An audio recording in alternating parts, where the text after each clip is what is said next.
Selamat pagi Bapak Ibu, jumpa kembali dalam sapaan dan renungan pagi GKI Salatiga pada hari ini, Rabu 6 November 2024. Bersama saya Yosua Candana. Mari kita memulai hari ini dengan berdoa.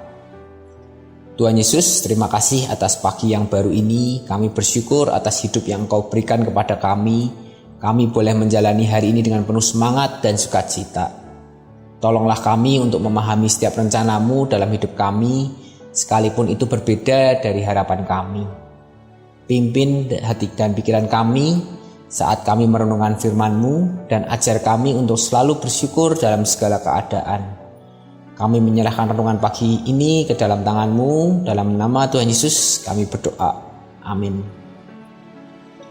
Tema renungan pada pagi hari ini adalah jawaban doa yang tidak selalu sesuai harapan, namun sesuai kebutuhan. Adapun bacaan hari ini diambil dari 1 Tesalonika 5 ayat 18. 1 Tesalonika 5 ayat 18 saya akan bacakan.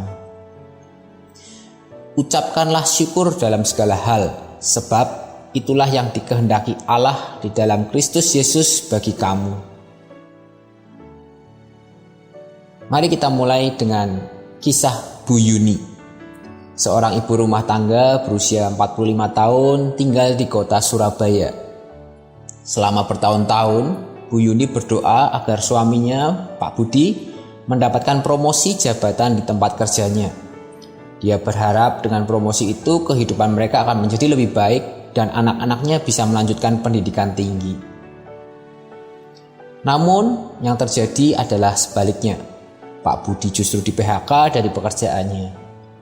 Bu Yuni merasa sangat kecewa dan bertanya-tanya, mengapa doanya tidak dijawab?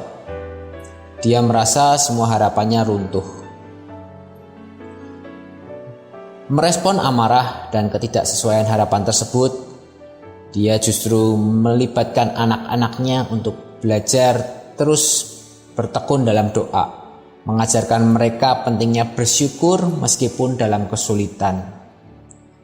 Berjalannya waktu, tanpa disangka, Pak Budi justru mendapat tawaran pekerjaan yang lebih baik sebagai konsultan di perusahaan baru, dengan gaji yang lebih tinggi dan waktu yang lebih fleksibel untuk keluarga. Dari pengalaman ini, Bu Yuni menyadari bahwa Tuhan menjawab doanya, tetapi bukan dengan cara yang dia harapkan. Dia belajar bahwa tantangan yang dia hadapi adalah kesempatan untuk mengembangkan iman dan karakter.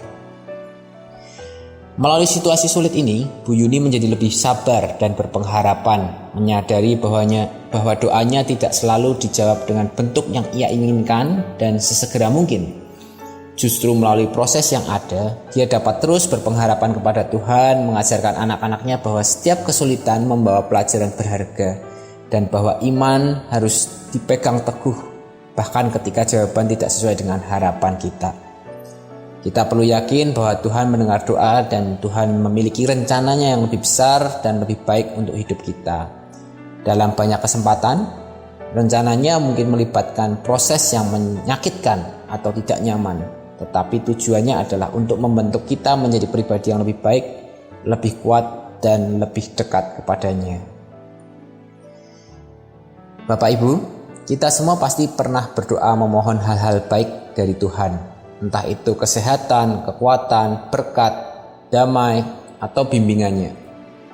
Namun terkadang jawaban Tuhan tidak selalu datang seperti yang kita harapkan. Mungkin kita berharap jawabannya segera atau dalam bentuk yang kita inginkan. Tetapi Tuhan seringkali memberikan jawaban sesuai dengan kebutuhan kita, bukan keinginan kita. Jawabannya bisa datang dalam bentuk tantangan, kesempatan, atau pelajaran hidup yang menguatkan dan membentuk kita menjadi pribadi yang lebih bijaksana. Sebagai contoh, dalam kelemahan kita, seringkali kita memohon kepada Tuhan untuk diberi kekuatan. Kita berharap kekuatan itu datang begitu saja tanpa usaha. Namun jawaban Tuhan bisa berupa tantangan yang tampaknya lebih sulit. Namun justru di dalam proses menghadapi tantangan itu, kita bertumbuh dalam iman dan menjadi lebih kuat. Tuhan ingin kita menemukan kekuatan sejati melalui proses pembentukannya. Atau saat kita berdoa untuk diberi kesehatan, kita sering berharap untuk disembuhkan dengan segera. Namun jawaban Tuhan dapat terlihat dalam hikmat yang diberikannya, seperti memilih makanan yang bergizi, beristirahat yang cukup, dan mencari dukungan dari orang-orang terkasih. Dalam setiap tindakan kecil tersebut, Tuhan menunjukkan cara untuk memperkuat tubuh dan jiwa kita. Atau seringkali kita berdoa untuk kita diberi kelimpahan materi atau kenyamanan hidup. Namun berkat Tuhan tidak selalu dalam bentuk harta, tapi terkadang melalui pengalaman hidup yang membuat kita belajar untuk lebih mensyukuri apa yang kita miliki.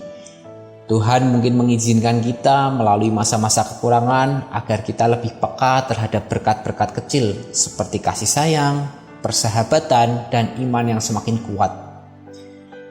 Atau justru kita berdoa memohon kedamaian. Kita mungkin berharap semua masalah dan konflik hilang. Tetapi seringkali Tuhan mengajarkan kita tentang pengampunan, bagaimana melepaskan dendam dan kita merendahkan hati kita. Kedamaian sejati bukan berarti bebas dari masalah, tapi kemampuan kita untuk menghadapi masalah dengan hati yang damai dan kasih. Ketika kita mencari petunjuk Tuhan dalam keputusan-keputusan hidup, kita seringkali menginginkan jawaban yang jelas dan langsung. Namun Tuhan seringkali membimbing kita melalui proses pemikiran dan pertimbangan, sehingga kita belajar untuk menggunakan hikmat yang telah Dia tanamkan dalam diri kita. Dalam proses itu, kita diajarkan untuk berjalan dengan iman meskipun arah yang harus kita ambil belum sepenuhnya jelas. Dalam semua situasi ini, kita diajak untuk hidup dengan kesadaran penuh bahwa setiap peristiwa yang berjalan dalam hidup kita mungkin adalah bagian dari jawaban doa yang kita panjatkan. Tuhan selalu mendengar dan jawabannya seringkali datang dengan cara yang tidak terduga. Seperti bangsa Israel di padang gurun yang diberi mana dari langit. Kita pun harus belajar percaya bahwa Tuhan selalu mencukupi setiap kebutuhan kita. Mari kita tutup renungan ini dengan bersatu dalam doa. Tuhan yang penuh kasih, terima kasih atas waktu yang telah kami habiskan bersamamu dalam renungan pagi ini. Kami bersyukur atas setiap jawaban-Mu. Bahkan ketika itu tidak selalu sesuai dengan harapan kami, ajarlah kami untuk menerima setiap rencana-Mu.